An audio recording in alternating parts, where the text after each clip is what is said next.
Hello friends, आज आपण करणार आहोत झटपट होणारी पनीरची भुर्जी। चला तर त्यासाठी काय काय तयारी करायची ती पाहूया। 100 ग्रॅम पनीर, बारीक चिरलेला कांदे 2, एक मोठा टोमॅटो, 2 मिरच्या आणि बारीक चिरलेली कोथिंबीर। आता आपण वळूया कृतीकडे।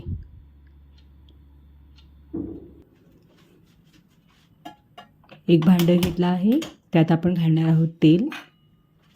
पनीर भुर्जीसाठी फार तेल घालायचं नाही आहे, कारण पनीरला सुद्धा तेल सुटतं। तेल तापायची वाट बघूया। तेल चांगलं तापलं आहे। आता आपण ह्याच्यामध्ये घालणार आहोत राई जिरं। राई जिरं चांगलं तडतडू द्यायचं आहे। तेल चांगलं तापलेलं आहे, तुम्ही बघू शकताय। राई जिरं खूप छान तडतडायला लागलेलं आहे। आता आपण ह्याच्यामध्ये घालूया हिरव्या मिरच्या। 2 हिरव्या मिरच्या बारीक चिरलेल्या। मिरच्या तिखटाप्रमाणे तुम्ही मिरची कमी जास्त करू शकता।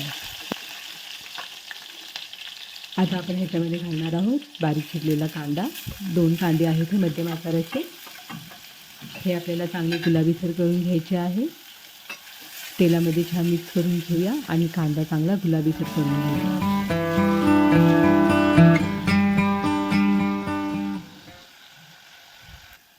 कांदा चांगला गुलाबी झालेला आहे, तुम्ही बघू शकताय। आता आपण ह्याच्यामध्ये घालणार आहोत बारीक चिरलेला टोमॅटो।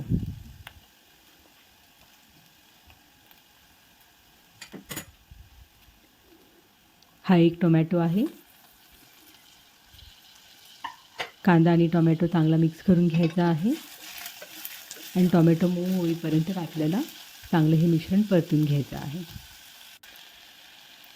कांदा टोमॅटो चांगला परतून झालेला आहे, तुम्ही बघू शकताय। आता आपण ह्याच्यामध्ये घालणार आहोत मसाले। हळद अर्धा चमचा, धणे पावडर 1.5 चमचा, गरम मसाला पावडर 1 चमचा, 1 लहान चमचा आहे हे। आता हे मिश्रण चांगलं मिक्स करून घेऊया। मसालेसुद्धा चांगले तेलावरती परतून घेऊया।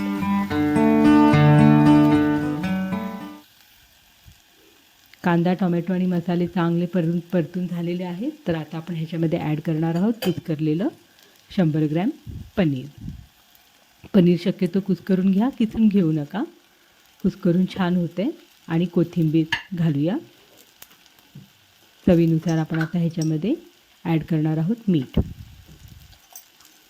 आता हे सगळं मिश्रण आपल्याला छान परतून घ्यायचं आहे। पनीर, कांदा, टोमॅटो सगळं छान एकजीव झालं पाहिजे।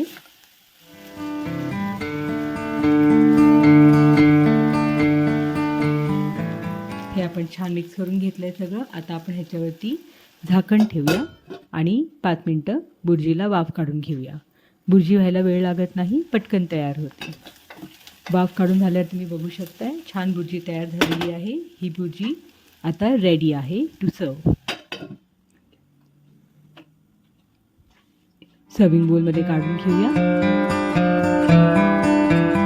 तुम्ही बघू शकताय भुर्जीला खूप छान कलर आलेला आहे आणि ही भुर्जी तुम्ही चपातीसोबत, ब्रेडसोबत एन्जॉय करू शकताय। रेसिपी आवडली असेल तर चॅनलला नक्की लाईक करा आणि सबस्क्राईब करा। Thanks for watching.